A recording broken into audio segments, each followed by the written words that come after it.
வாங்க அபூர்வாஸ் விருந்துக்கு இன்னைக்கு சுவையான தக்காளி குருமா, அது கூடவே நல்லா சாஃப்டான புசு புசுன்னு பூரி எப்படி பண்ணுறதுன்னு தான் பார்க்க போகிறோம். இது பார்த்திங்கன்னா தக்காளி குருமா மாதிரி இருந்தாலும் டேஸ்ட்டு பார்த்திங்கன்னா பாயா டேஸ்ட்லேயே இருக்கும். நம்ம ஆட்டுக்கால் பாயா எந்த டேஸ்ட்டில் சாப்பிடுவோமோ அதே டேஸ்ட்லேயே அருமையாக இருக்கும். என்னோடய சேனலில் ஏற்கனவே சோளா பூரி சென்னா மசாலா எப்படி பண்ணணுன்ற வீடியோ போட்டிருக்கேன். அதோட லிங்க் நான் டிஸ்கிரிப்ஷனில் கொடுக்குறேன், அதையும் பாருங்கள். இப்போ இந்த பூரி தக்காளி பாயா எப்படி பண்ணலான்னு பார்க்கலாம். முதல்ல நம்ம பூரிக்கு மாவு பிசைஞ்சிக்கலாம். அதுக்கு நான் 2 கப் அளவுக்கு கோதுமை மாவு எடுத்திருக்கேன்.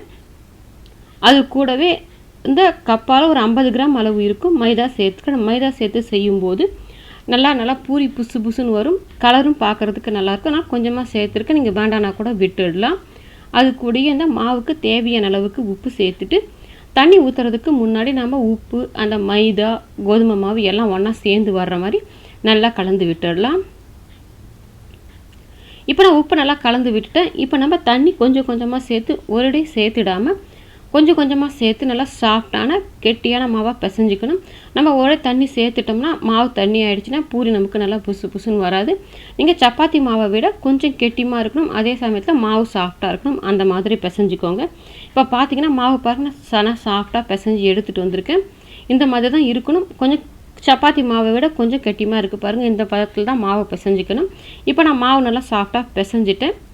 இப்போ இதில் கொஞ்சமாக மேலே எண்ணெய் தடவிட்டு நம்ம மூடி வச்சிடலாம், வறண்டு போகாமல் இருக்கிறதுக்கு. நீங்கள் கொஞ்சம் தண்ணியாக மாவு பிசைஞ்சிட்டிங்கன்னா நமக்கு பூரி நல்லா புசு புசுன்னு வராது, அதனால் பார்த்துக்கோங்க. இப்போ நம்ம இதை மூடி போட்டு வச்சிடலாம். இந்த மாவு மூடி வர்றதுக்கு ஒரு 20 நிமிஷம் ஆகும். அதுக்குள்ளே நம்ம தக்காளி பாயா ரெடி பண்ணிக்கலாம். இப்போ மாவு இருக்கட்டும். நம்ம தக்காளி பாயா பண்ணுறதுக்கு ஃபஸ்ட்டு அரைக்க வேண்டியது ரெடி பண்ணிக்கலாம். நான் ஒரு மிக்ஸி கப் வச்சுருக்கேன். அதில் ஒரு 1/4 மூடி தேங்காய் துருவிட்டு எடுத்து வச்சுருக்கேன். அதை சேர்த்துட்டு அது கூடவே ஒரு 10-15 முந்திரி இருக்கும் சேர்த்துக்கிறேன். இந்த முந்திரி ஆப்ஷனல் தான். நீங்கள் முந்திரி வேண்டான்னா அதுக்கு பதிலாக ஒரு 2 டேபிள் ஸ்பூன் பொட்டுக்கடலை சேர்த்துட்டு கூட அரைச்சிக்கலாம். முந்திரி சேர்க்கும்போது ரிச்சான டேஸ்ட்டாக இருக்கும். காரத்துக்கு 3 பச்சை மிளகா சேர்த்துக்கிறேன். நான் மேலே மிளகாத்தூள்லாம் எதுவும் சேர்க்க மாட்டோம். காரத்துக்கு இந்த பச்சை மிளகாவோட காரம். இப்போ நம்ம சேர்க்குற 1 ஸ்பூன் மிளகோட காரம் தான். நீங்கள் உங்கள் காரத்துக்கு தகுந்த மாதிரி மிளகாத்தூள் மிளகு சேர்த்துக்கோங்க. நான் 1.5 ஸ்பூன் அளவுக்கு மிளகு சேர்த்துருக்கேன். அது கூடவே ஒரு 7-8 பல் பூண்டு சேர்த்துட்டு ஒரு சின்ன துண்டு 2 துண்டு இஞ்சி சேர்த்துருக்கேன். இது எல்லாத்தையும் லேசாக கொரகொரப்பாக அரைச்சிட்டு 1 ஸ்பூன் சோம்பு சேர்த்துக்கலாம். இப்போ நம்ம கொஞ்சம் தண்ணி ஊற்றி நல்லா நைஸாக அரைச்சிட்டு எடுத்துக்கலாம். இப்போ பார்த்தீங்கன்னா நைஸாக அரைச்சி எடுத்துகிட்டு வந்திருக்கேன். நம்ம மிளகு சேர்த்து அரைச்சி செய்யும் போது பாயா டேஸ்ட்டில் வரும். நாம் இன்றைக்கி குக்கரில் தான் பண்ண போகிறோம். அடுப்பில் குக்கர் வச்சுட்டு அதில் ஒரு 3 டேபிள் ஸ்பூன் அளவுக்கு எண்ணெய் சேர்த்துருக்கேன். தாளிக்கிறதுக்கு 2 துண்டு பட்டை, 5 கிராம்பு, 2 பீஸ் கல்பாசி, அது கூடவே தாளிக்கிறதுக்கு 1 ஸ்பூன் மிளகு, 1 ஸ்பூன் சோம்பு சேர்த்துட்டு இது எல்லாத்தையும் நம்ம நல்லா பொரிய விட்டுடலாம். நம்ம இந்த மசாலா நல்லா பொரிஞ்சு வந்தால் வாசனை ரொம்ப நல்லாயிருக்கும்.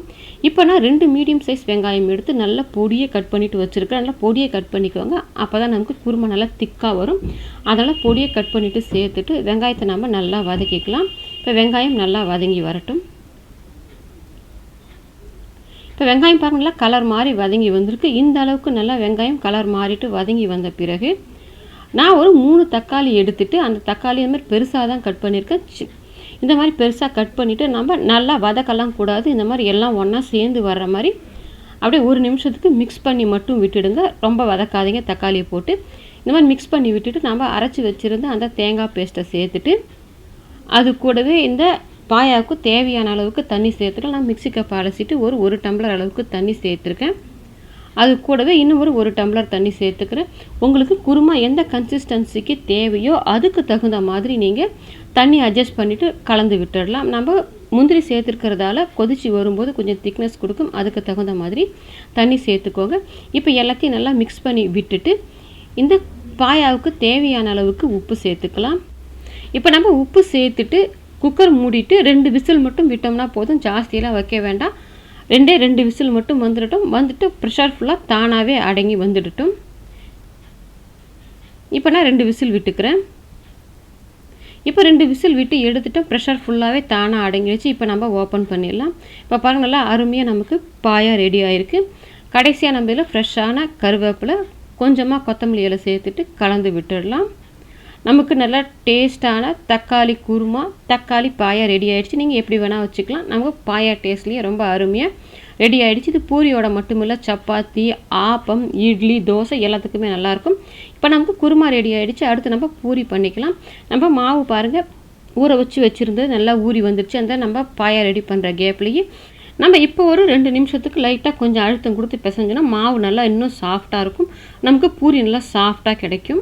ஒரு 2 நிமிஷத்துக்கு நம்ம நல்லா அழுத்திட்டு மாவை பிசைஞ்சிக்கலாம். இப்போ நான் மாவு பிசைஞ்சிட்டு உங்களுக்கு பூரி எந்த சைஸ் தேவையோ அதுக்கு தகுந்த மாதிரி நீங்கள் மாவு எடுத்துக்கோங்க. நான் இந்த சைஸுக்கு தான் நம்ம பூரி எடுத்திருக்கேன். நம்ம இந்த மாதிரி சின்ன சின்ன உருண்டைகளாக நம்ம உருட்டி எடுத்துக்கலாம்.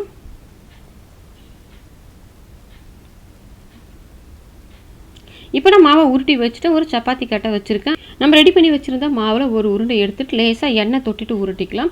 நீங்கள் மாவு தொட்டு உருட்டினீங்கன்னா நம்ம பூரி சுட்டி எடுக்கும்போது அந்த மாவெல்லாம் எண்ணெயில் இறங்கிட்டு எண்ணெயெல்லாம் கருப்பு கருப்பாகிடும். பூரி மேலேயும் அந்த கருப்பு மாவு ஒட்டிட்டு பூரி பார்க்குறதுக்கு நல்லா இருக்காது. இந்த மாதிரி எண்ணெய் தொட்டுட்டு உருட்டினீங்கன்னா உங்களுக்கு எண்ணெயும் வெள்ளையாக இருக்கும், பூரியும் பார்க்குறதுக்கு நல்லாயிருக்கும். இப்போ நம்ம ரொம்ப மெல்லுசாகவும் உருட்டக்கூடாது, அதே சமயத்தில் ரொம்ப மொத்தமாக உருட்டக்கூடாது. ரொம்ப மொத்தமாக உருட்டினோம்னா நமக்கு சாப்பிடும்போது ரப்பர் மாதிரி இருக்கும். மெல்லிசாக உருட்டினோம்னா அப்பளம் மாதிரி முறுமுறுன்னு ஆகிடும். இந்த மொத்தத்துக்கு உருட்டினீங்கன்னா சரியாக இருக்கும். இப்போ நம்ம பூரி உருட்டி எடுத்துக்கலாம். நீங்கள் இந்த மாதிரி உருட்டி எடுத்துக்கிட்டிங்கன்னா பரவாயில்ல, நம்ம வீட்டில் தான் செய்ய போகிறோம். சப்போஸ் உங்களுக்கு எல்லா பூரியுமே பார்க்குறதுக்கு ஒரே மாதிரி ரவுண்டாக அழகாக வேணும்னா இந்த மாதிரி நம்ம உருட்டிட்டு அதில் நம்ம வீட்டில் டிஃபன் பாக்ஸ் இல்லை ஒரு ரவுண்டான ஓரக்கொண்டு ஷார்ப்பாக இருக்கிற மாதிரி உள்ள வட்டா எடுத்துக்கிட்டிங்கன்னா அதை வச்சுட்டு இந்த மாதிரி எடுத்துருக்க ஒன்று அதை வச்சுட்டு நம்ம கட் பண்ணிவிட்டு எடுத்துக்கலாம். நம்ம இந்த மாதிரி கட் பண்ணிவிட்டு எக்ஸ்ட்ரா இருக்கிற மாவை எடுத்துட்டோம்னா நமக்கு ரவுண்டாக கிடைக்கும். இதே மாதிரி எல்லா பூரியுமே ஒரே சைஸில் இருக்கும். நம்ம வீட்டில் தான் பண்ண போகிறோம், அதனால் நம்ம அப்படியே இருந்தால் கூட பரவாயில்ல. உங்களுக்கு இந்த மாதிரி ஒரே மாதிரி வேணும்னா இந்த மாதிரி நீங்கள் கட் பண்ணிவிட்டு கூட எடுத்துக்கலாம்.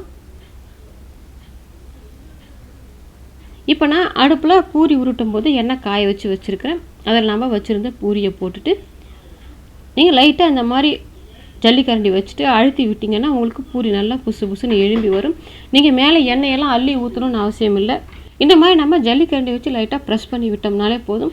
நம்ம மேலே அள்ளி எண்ணெய் ஊற்றணும் சமயத்தில் நம்ம கையில் கூட தெரிச்சிடலாம். அதனால் இந்த மாதிரி லைட்டாக அழுத்தி விட்டுட்டு 2 பக்கமும் நல்லா திருப்பி விட்டு பாருங்கள். நல்லா பூரி செவந்து வெந்து வந்துருச்சு. இந்த அளவுக்கு வெந்து வந்துருச்சுன்னா நமக்கு கரெக்டாக இருக்கும். வெளியில் எடுத்துடலாம். இப்போ நான் உங்களுக்கு இன்னும் ஒரு பூரி கூட போட்டு காமிக்கிறேன் பாருங்கள். நீங்கள் இந்த மாதிரி லைட்டாக அந்த ஜல்லிக்கரண்டி வச்சுட்டு இப்படி அழுத்தி விடுங்க. அழகாக எப்படி பூரி நல்லா புஷ்ஷுன்னு வந்துருச்சுன்னு பாருங்கள். நம்ம எண்ணெயெல்லாம் அள்ளி ஊற்ற வேண்டாம். 2 பக்கமும் திருப்பி போட்டுட்டு எடுத்துடலாம்.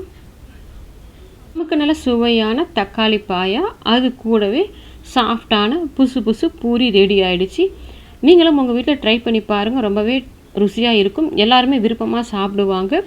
என்னோடய சேனலில் நான் நிறைய அந்த மாதிரி காம்போ ரெசிபிஸ் தான் அப்லோட் பண்ணிகிட்ருக்கேன். தொடர்ந்து நம்ம சேனலை பாருங்கள். உங்களுக்கு நல்ல ஈஸியான ஐடியா கிடைக்கும்.